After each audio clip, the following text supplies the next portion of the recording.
Et le lendemain, vous arrivez au pied des montagnes de pierre, approximativement à la mi-journée. Joli. Et vous êtes au pied de ces montagnes, toujours avec ce vent qui souffle, qui souffle, qui souffle.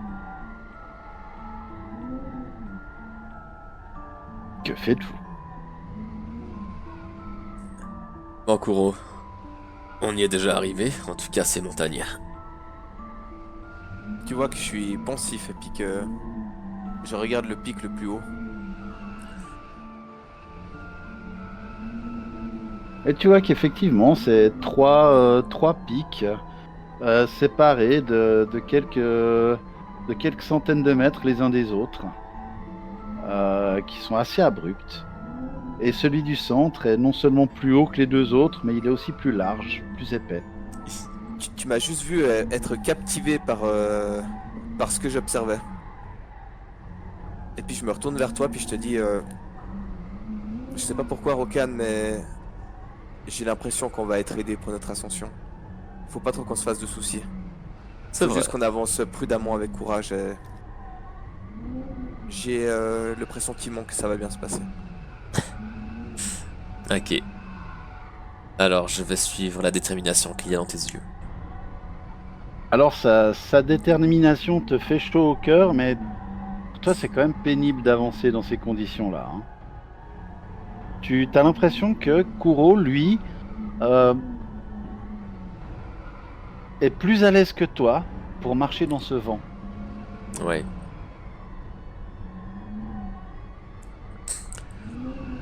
Est-ce qu'il y aurait pas Même, possibilité que je l'aide d'une manière ou d'une autre je sais pas de quelle manière voudrais-tu l'aider. je sais pas, en lui donnant la main par exemple. Puis qu'il se tienne près de moi. Ça l'aide un peu, ouais. C'est un peu moins pénible. Si je lui passe le bras autour de la taille. C'est un peu moins pénible, ouais. Moi je vais essayer de marcher en l'englobant du mieux que je peux pour que ce soit le moins pénible possible pour lui. C'est gentil. Mhm. Ok. Ah, je pense aussi que ce que je vais faire pour m'aider un petit peu. Alors, ça s'utilise pas normalement exactement comme ça, c'est l'assistance divine, normalement c'est un +1. Mais du coup, appeler Shéline à l'aide, peut-être aussi Erastil via le jeune borgne, et puis de temps en temps de demander un peu de leur bénédiction, qui puisse nous aider là-dedans. Peut-être demander à Erastil de nous créer un chemin dans cette nature qui nous permettrait d'escalader plus rapidement, et puis Shéline de nous donner de l'espoir à travers les œuvres de la terre. Alors tu sens effectivement que quand tu en appelles à Chéline, une, une partie d'elle euh, semble effectivement être un peu avec toi, effectivement. Euh, c'est pas tellement qu'elle t'aide euh, contre les éléments, mais tu sens un petit coup de chance, un petit coup de protection. Quand là, un caillou qui se détache aurait peut-être pu te faire mal, le caillou se dévie ou quelque chose comme ça. Mais effectivement, il y a ça pourrait être pire, quoi. Ça... Mais bon, c'est pas ça qui va t'enlever les cloques que t'as au pied ou les rafales de vent qui luttent contre toi. Ah, ça c'est clair. Tu sens vraiment que t'as le vent de face, quoi. T'avances en direction du nord-ouest, t'as le vent de face. T'avances en direction du nord-est, t'as le vent de face. De temps en temps, le chemin va vers le sud, t'as le vent de face, quoi. Hmm. C'est pas agréable Ah. du tout. Non, t'as l'impression d'avoir en permanence le vent de face, en fait. Bah, je vais avancer du mieux que je peux, bon gré mal gré, pour arriver sur la fin. Si jamais t'as qu'à marcher juste derrière moi en fait, tu me laisses guider, puis toi tu avances juste derrière moi, puis t'es couvert. Je vais essayer ça en tout cas, ouais. Ouais. Ouais. Ça Alors changerait tu- quelque chose. Ça, de façon intuitive, ça devrait changer les choses, ouais. Mais non, non, non. Même derrière toi, Rokan a en permanence la sensation d'avoir le vent contre lui. Bon, en tout Bon, cas, apparemment, Rokan, je suis le bienvenu et tu ne l'es pas. ouais, si ça te dérange pas, je vais quand même essayer de t'accompagner encore un petit bout, mais voilà, tant que je peux, je continue. J'ai préféré que tu restes avec moi tout le long, Mhm. Mais oui, si on peut. moi aussi. Continuons. Ouais. Allez, allons-y. On est en train d'escalader ou on est encore en train de... en pente Ah. un peu raide? Étrangement, depuis le pied des montagnes, vous aviez l'impression que c'était un à-pic, ou presque. Mais c'est comme si, en fait, tu découvrais plus ou moins instinctivement comme un sentier. Ouais, puis on m'y invite. Et vous avancez comme ça, péniblement. Vraiment péniblement pendant plusieurs heures. Et vous finissez au bout d'un moment à arriver dans la couche nuageuse. Et puis là, la progression se fait vraiment pénible pour Rokan. Mais il s'accroche, il s'accroche, il s'accroche. Et toi, Kuro, tu avances toujours de la même manière. Et effectivement, tu sens de plus en plus comme si c'était un appel qui se faisait vers toi. Et vous voyez que cette espèce de sentier sur lequel vous progressez arrive finalement au pied d'une gigantesque crevasse qui a l'air de continuer jusqu'au sommet de la montagne. Vous pénétrez à l'intérieur de cette montagne, de cette fissure, et là, les plus fortes bourrasques de vent s'arrêtent, ne laissant place plus qu'à un léger souffle. Et alors que vous avancez dans cette fissure, vous voyez qu'au bout de cette fissure, il y a de la lumière. Et après quelques dizaines de mètres dans cette fissure, tout à coup, cela s'ouvre sur comme une espèce de gigantesque cratère. Et en face de vous, au fond de ce cratère, 3 gigantesques pylônes. Et là, tu sens que la présence qui t'invitait est en ce lieu, habite en ce lieu. C'est une force puissante. C'est une force très puissante qui est là. Alors que vous progressez, vous arrivez. Voyez-vous la nouvelle carte? Oui. Oui, Vous voyez ces 3 gigantesques piliers. Au pied du pilier du milieu se trouve comme une espèce d'autel.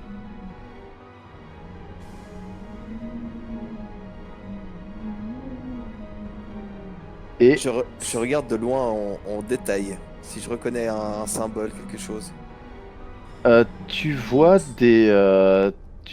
des symboles effectivement qui sont écrits sur ce qui semble être l'autel.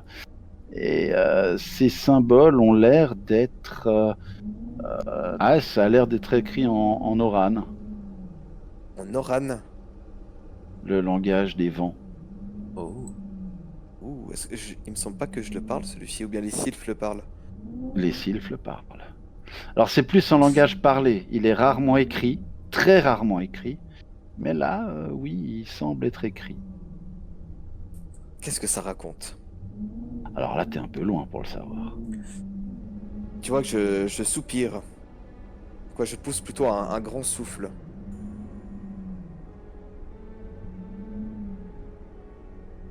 Tu peux pas savoir, Rokan, depuis combien de temps je cherche ne serait-ce qu'une seule piste. J'ai l'impression que maintenant, aujourd'hui, j'ai enfin fait un pas dans la direction dans laquelle je dois aller. Allez, viens, on y va. Allons-y. Ouvre le chemin. Je te suis.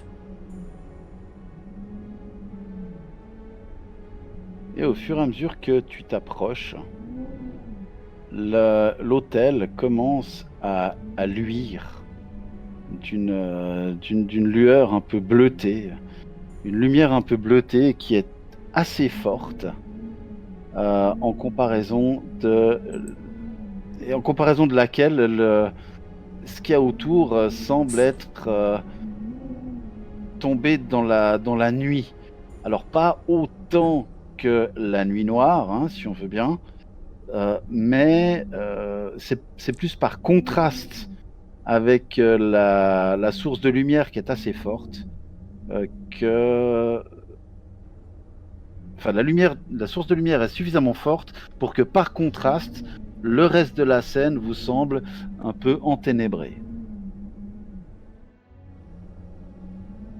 Et Je- alors, oui, J'allais dire, je vais faire un signe de la main à Rokan pour qu'il s'arrête. Je m'exécute. Je vais me tourner vers lui. Je suis désolé, mais je dois y aller seul. Aucun problème. Je m'assieds en tailleur et j'observe. Merci beaucoup, Rokan. Allez, va. Et reviens à nous vivants. alors là, Je vais m'approcher très gentiment. alors que tu t'approches, subitement, il y a comme une espèce un vent très très très très fort qui se met à souffler d'un coup. Et tu vois apparaître comme une tornade qui entoure cet hôtel. Et tu vois apparaître en bordure de cette tornade une première créature, puis une deuxième créature, et enfin une troisième créature. Ces créatures ressemblent toutes à ce que vous voyez maintenant à l'écran.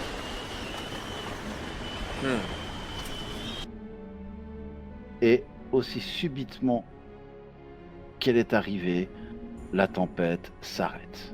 D'instinct, moi, je vais mettre un genou à terre et puis baisser la tête. Par Et respect. la voix que tu entends est la voix que Rokan aussi entend, te dit ô toi vent noir, sois le bienvenu parmi nous. Toi qui viens chercher la sagesse, toi qui viens chercher des solutions. Sache que nous pouvons nous matérialiser, nous pouvons te parler, mais le danger approche. Nous ne pourrons pas rester longtemps. Tu ne pourras pas, toi non plus, rester longtemps. Sinon, le danger sera là. De quel danger parlez-vous? Le danger sourd, le danger par-delà le temps. Pourquoi viendrait-il ici? Car il est déjà là.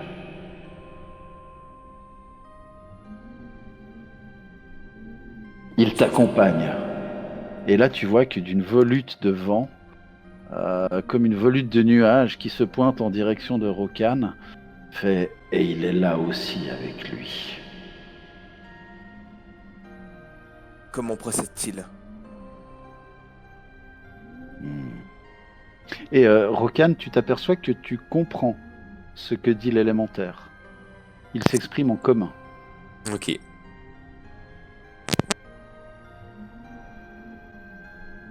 Tu n'as pas encore compris.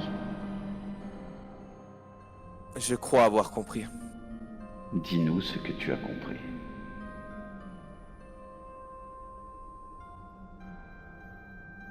J'ai un problème avec ça car si je le dis, mais rien que le fait d'annoncer que c'est un problème, c'est déjà trop tard. Je pense que c'est la sphère que j'ai retrouvée sur le bateau qui nous a menés à Manimar qui est lui. Elle n'est pas lui, mais c'est un de ses yeux, en effet. Donc il le sait. Il sait que je suis ici, il sait que je viens de vous parler. Oh oui, et il nous entend. Et que C'est puis-je aussi- faire? Que désires-tu faire?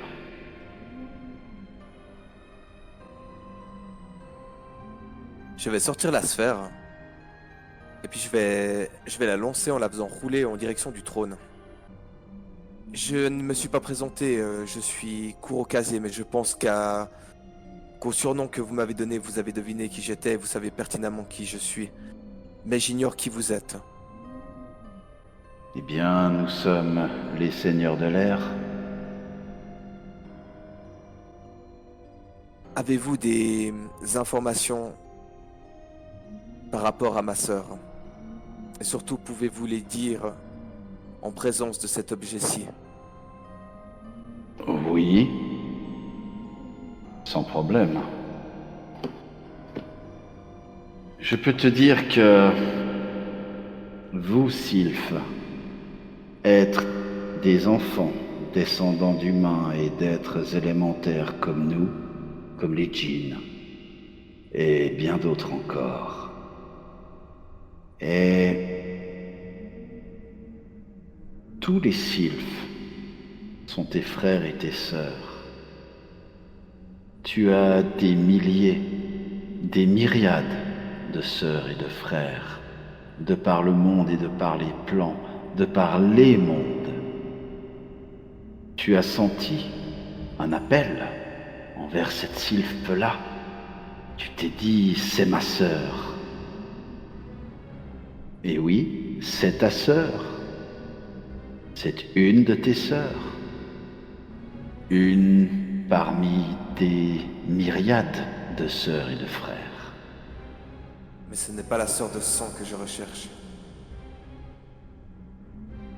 Ni plus ni moins qu'une autre. Toutes les sylphes sont pareillement tes sœurs et tes frères. Vous êtes tous issus du vent. Tous autant que vous êtes. Ce lien qui te lie à elle, tu pourrais l'avoir pour n'importe quel autre sylphe. Savez-vous ce que sont les messagers élémentaires? Eh bien, nous sommes des messagers élémentaires. Et là, il te pointe les deux plus petits élémentaires qui sont devant l'autel. Et il a l'air de s'englober dans la description. Nous sommes des messagers élémentaires. Pourquoi? À cause d'une prophétie. Et là, tu vois que sur l'ersatz de visage qu'il a, il y a comme un air interrogateur, comme un sourcil qui se lève amusé. Une prophétie? Tiens donc. Quelque chose dans ce goût-là. Mais Et les quel- messagers élémentaires pourraient sauver ce plan, ce monde, ces mondes, de la tentative d'un certain flagelleur mental et d'autres de s'accaparer ces mondes.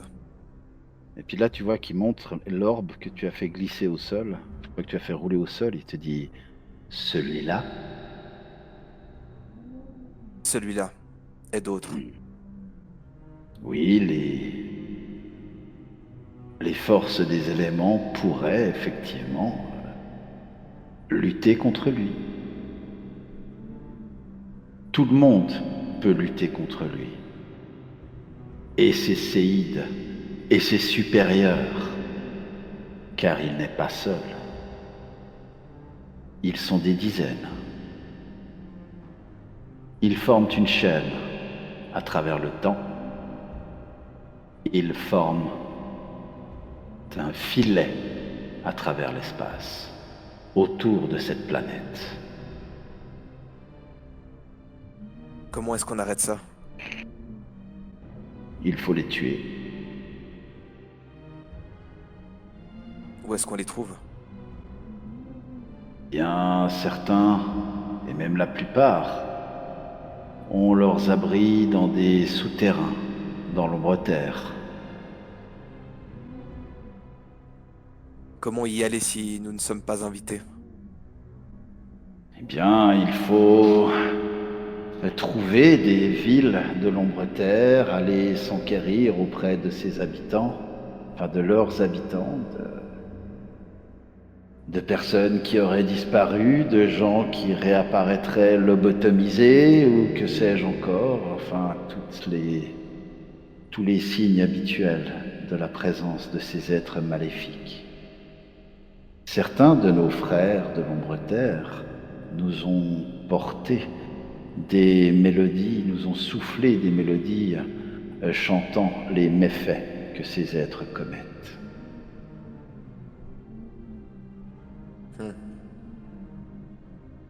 Mais tu comprendras que de par notre nature, nous n'en avons pas grand-chose à faire. Qu'est-ce qu'un élémentaire de l'air? Qu'est-ce qu'un élémentaire de l'eau, de la terre ou du feu aurait à faire d'un être qui mange des cerveaux? Nous ne risquons rien.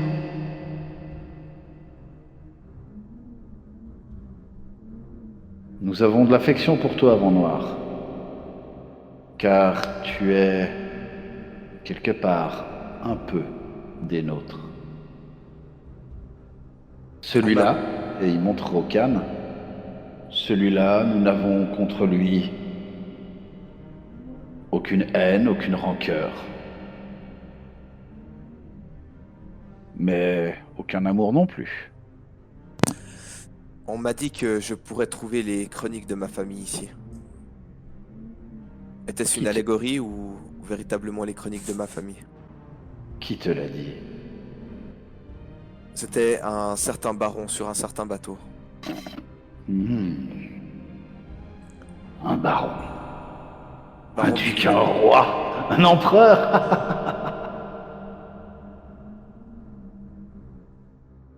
Qu'est-ce qu'un baron? Qu'est-ce qu'un duc, un roi ou un empereur?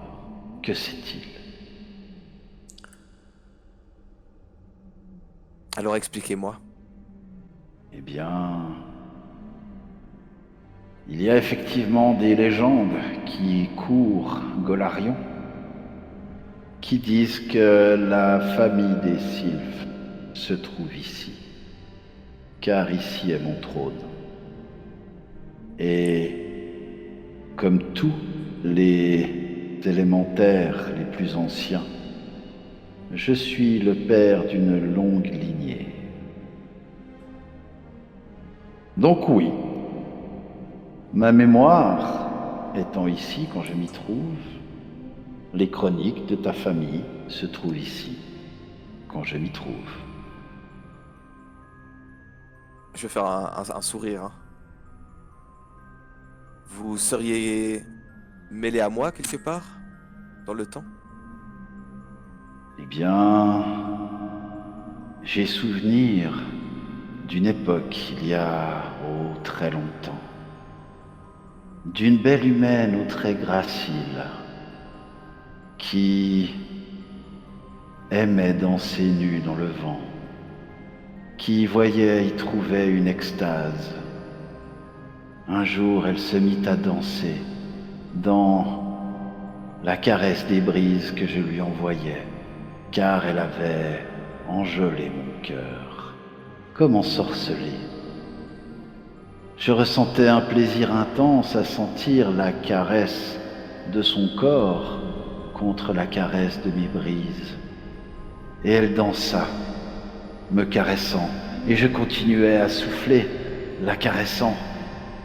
Et ainsi, la danse dura, et elle dansa encore, jusqu'à ce qu'elle et moi entrions dans un état de transe, et que, à l'apogée de cette extase, je tombais, et elle tomba. Plus de vent ne souffla dans cette région, pendant de longs mois, pendant les longs mois qu'il fallut à un petit être pour se former en son sein, fruit de notre extase. Et ce petit être rencontra un autre être qu'il aima, qui en rencontra un autre, puis un autre, puis un autre, puis un autre.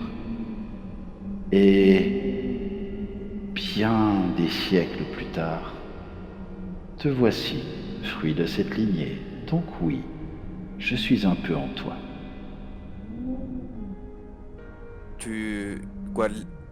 Cette incarnation a pu voir qu'il y avait une larme qui coulait de mon œil pendant qu'il racontait l'histoire. J'ai été touché par cette histoire.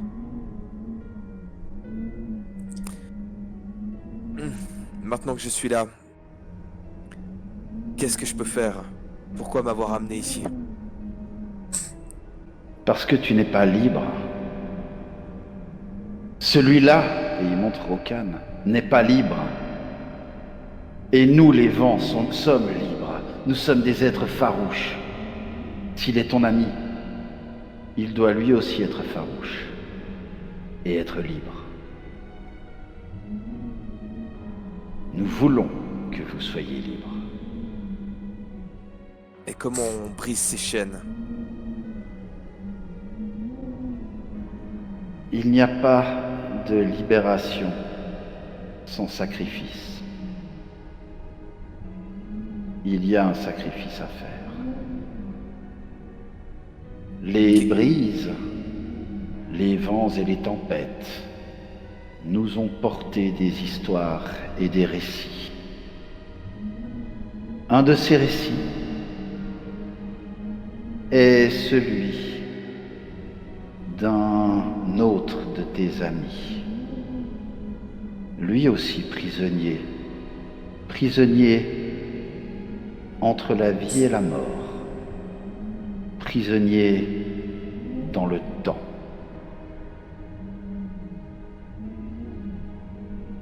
Tu dois choisir. Et quand il dit tu dois choisir, c'est pas toi qui regardes, mais c'est Rokan.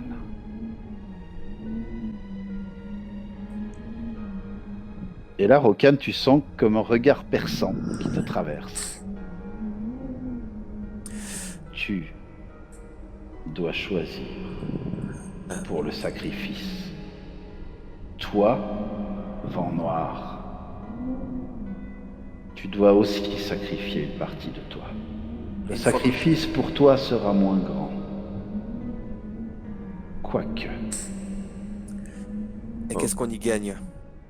La liberté. La liberté de quoi? Et là, tu vois que le regard de l'élémentaire se porte vers l'orbe. Ô Seigneur des vents, murmure des quatre coins du monde, j'ose m'exprimer à vous et pourtant je n'ose aucunement prétendre à le mériter. Néanmoins, je souhaiterais quand même vous demander. Vous avez dit plus tôt que cette néfaste créature, le flagelleur, nous surveillait et qu'il était déjà là.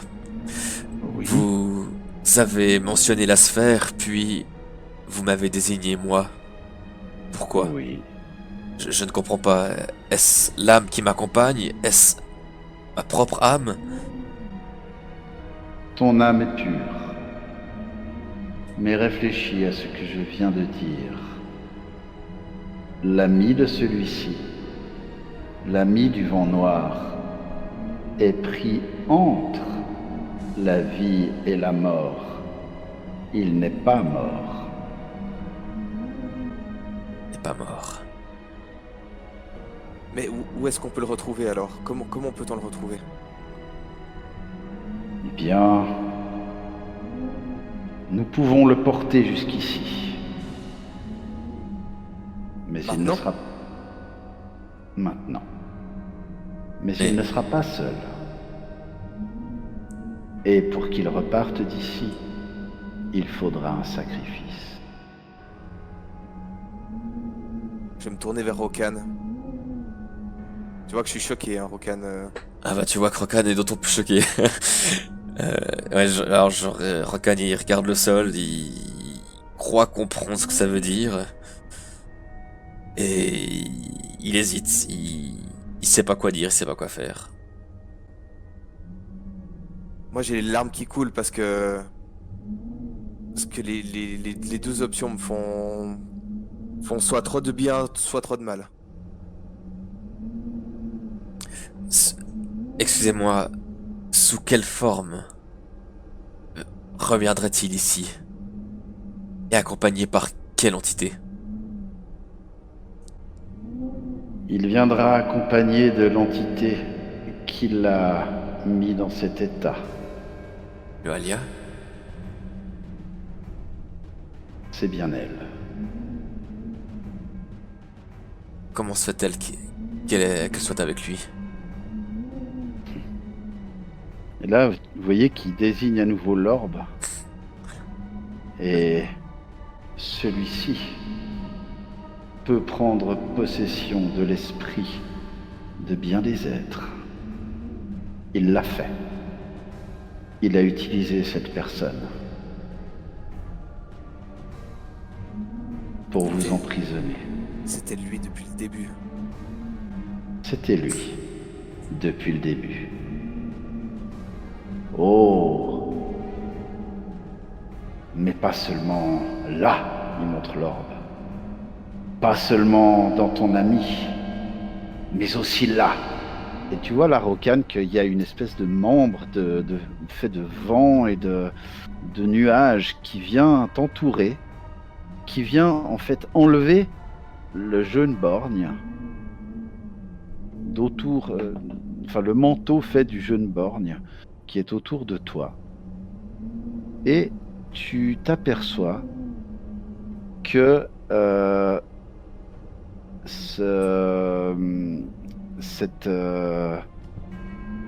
bras, ce membre venteux commence à agiter un peu la matière ectoplasmique qui forme le jeune borgne.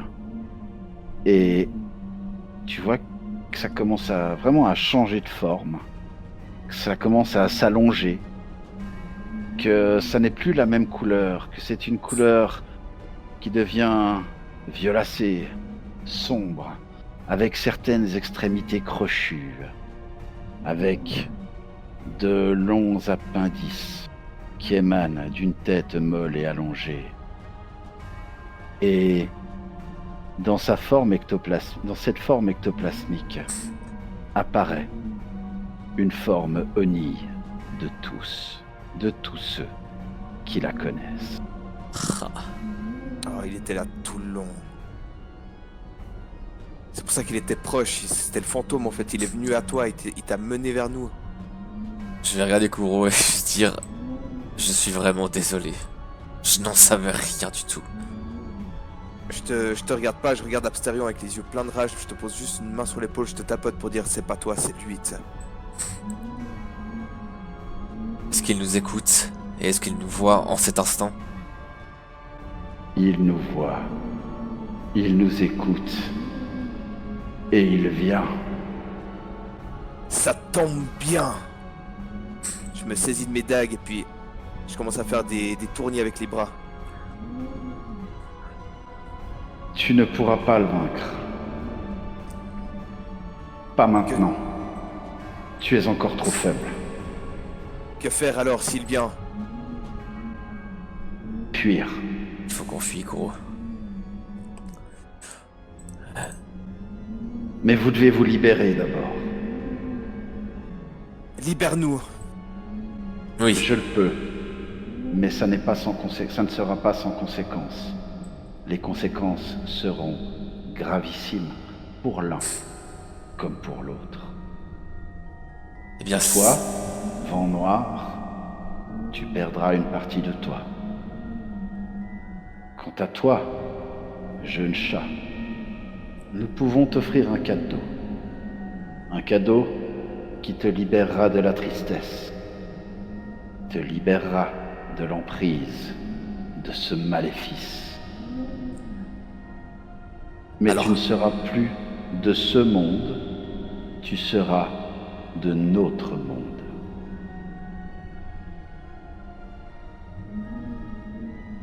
Là est le sacrifice auquel tu as le choix de librement consentir pour être libéré de ce fardeau. Tu ne mourras pas, tu seras autre. En faisant cela et en détruisant cet orbe simultanément, cela rendra votre ennemi sourd et aveugle le temps nécessaire pour faire venir celui que tu appelles le jeune borgne. Alors, son esclave sera privé du pouvoir qu'il lui accorde. Vous pourrez la vaincre et libérer votre ami. Rokan, j'ai envie de le faire. Kuro, on va le faire. Je me tourne vers toi, tu vois que vraiment que j'ai les yeux en larmes et tout de ce qu'il vient de dire. Puis je me jette dans tes bras en fait. J'accepte totalement l'accolade et je la rends. Et tu peux sentir que je tremble, moi qui suis toujours un peu joyeux, un peu plein de gaieté. Là, je suis un peu plus. Ouais, on va faire ça. Et puis je te pose vraiment ma main droite sur ta nuque, puis j'insiste, c'est comme je ferais à quelqu'un de ma famille, tu vois, ou à un frère, tu vois. Bon. C'est pour ça que je suis là. C'est pour ça que je t'ai accompagné. C'est pour ça que je vous suis. Rokan, acceptes-tu de rejoindre le royaume élémentaire de l'air pour l'éternité, afin que vive le jeune borgne et que tu accompagnes les pas de tes camarades dans les vents? Oui, je l'accepte. L'acceptes-tu vraiment? Il faut se débarrasser de ce fardeau qui m'accompagne. Et c'est nécessaire, c'est primordial. Alors, Tu ne goûteras plus aux joies de la nourriture, ni aux joies de la boisson, ni aux joies du sexe. Les seules chansons que tu entendras ou que tu prononceras seront celles du vent, seront celles des brises dans les feuilles, seront celles des clapotis des vagues, mais plus de violon. les plus beaux chants, les plus belles mélodies sont créés non pas par les mortels, mais par le monde, et tous en orchestre. Alors, je me joins à la partition de ce monde, et j'accepte ce sacrifice. Et là, l'élémentaire a l'air de comme lever deux membres qui viennent prendre l'orbe au sol, la soulever, et ils la tiennent. Enfin, et ces deux membres donc tiennent l'orbe devant l'autel, là où je ping, là. Et il dit, il te regarde et il te dit, approche. Je te retiens juste avant que tu partes, et puis tu vois que je suis en train vraiment de chialer, Rokan. Et puis je sanglote vraiment, et puis une dernière fois je te reprends et puis je te serre dans mes bras, puis merci. Merci pour ce que tu fais. J'ai certainement aussi les larmes plein le visage, je suis inondé. Mais je souris malgré tout. Je pose mon sac à terre derrière moi. Et j'ai laissé un dernier texte en notre honneur là-dedans. Tu pourras le lire. Merci, Kurokaze. Tu salueras les autres de ma part. Je te promets que je chanterai une chanson en ton nom, je la répondrai partout. On t'oubliera pas. T'inquiétez pas, je serai toujours là. Je te regarde une dernière fois, tu sais. Je me tourne aussi vers toi, souriant, et je me retourne ensuite en direction de l'être éthéré. Et tu vois que à la hauteur de ton torse, il y a toujours cet orbe qui flotte. Et il l'approche un petit peu plus de toi. Ô grand monarque des vents, j'accepte cette tâche. J'accepte de me libérer de ce fardeau. Et j'approche mes mains de l'orbe. Alors que tu saisis l'orbe de tes deux mains, tu sens une pulsation à l'intérieur qui résonne avec la sensation que le jeune borgne te faisait sentir, et toujours cette ombre ectoplasmique qui est là dans le coin, qui a l'air de vous regarder, semble s'agiter. Et un bruit de vent fort, impétueux, commence à émaner de la gorge de l'élémentaire qui est à droite du trône. Ce bruit est repris. Ce chant est repris par la gorge de l'élémentaire qui se trouve de l'autre côté du trône, de l'autel. Alors, l'élémentaire suprême se met lui aussi à chanter. Et tu sens que ton être se fait de plus en plus léger, de plus en plus diffus. Et tu sens de tes poumons jaillir un souffle qui traverse tes cordes vocales serrées, qui se serrent et qui émettent un son de plus en plus aigu et plus fort que n'importe quel son qui ait pu émaner de ton violon. Et ton âme se met à résonner. Des fissures commencent à apparaître au sein du cristal. L'image du flagelleur mental se met à vaciller alors que ton corps commence à se muer, alors que les bourrasques se font de plus en plus fortes et que, d'un coup, tous les vents s'arrêtent. Et dans une explosion silencieuse, l'orbe éclate, comme des millions de cristaux de glace emportés aux quatre vents, qui se mettent à tourbillonner autour de toi, qui peut-être petit à petit enlèvent des morceaux de chair à ton corps, mais aucune douleur ne se fait. Tu ne sens que du soulagement, alors que une partie de ton être est délicatement arrachée. Le souvenir de la mort de ta famille commence à disparaître, alors qu'une autre partie, c'est les souffrances que tu as dû partager, qui s'envolent elles aussi. Et ainsi de suite, chaque morceau qui s'envole de toi et qui vient joindre ces morceaux de cristal dans le vent, élimine de plus en plus les souffrances en toi.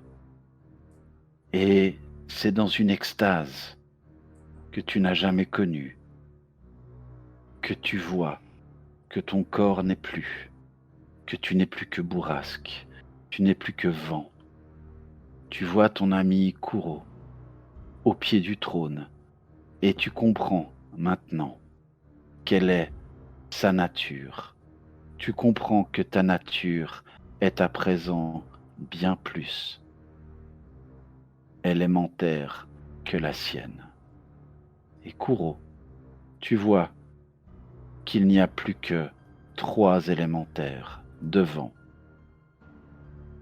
en face de l'autel. La présence ectoplasmique d'Abstérion a disparu. L'orbe a disparu. Tu sens qu'une partie du lien qui permettait à Abstérion de vous observer a disparu. Mais il y a encore une part qui est là, qui est en toi et qui résonne. L'élémentaire, le seigneur élémentaire en face de toi te dit « Es-tu prêt à te battre ?» J'étais à genoux quand j'ai assisté à cette scène. Au bout d'un moment, je n'avais plus de larmes, j'avais juste la bouche ouverte et je contemplais ce qui se passait. Puis je reprends peu à peu mes esprits et puis solennellement, je me relève. Une partie de mes pouvoirs vont disparaître, c'est bien ça. C'est cela. Allons-y. Et il te fait signe gentiment de reculer. Et je pense que tu le fais, donc je le fais pour toi. Tout à fait. Et une tornade de vent commence à siffler. Et tu vois que le corps de la tornade s'étend en direction du ciel et va s'arquer dans une direction vers le sud.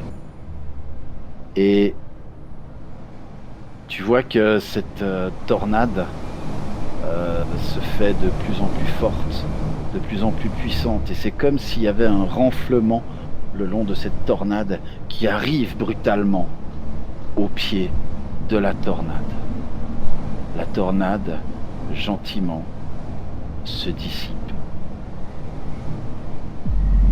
Et apparaît devant toi un être Oni, maudit et haï. Que les armes parlent.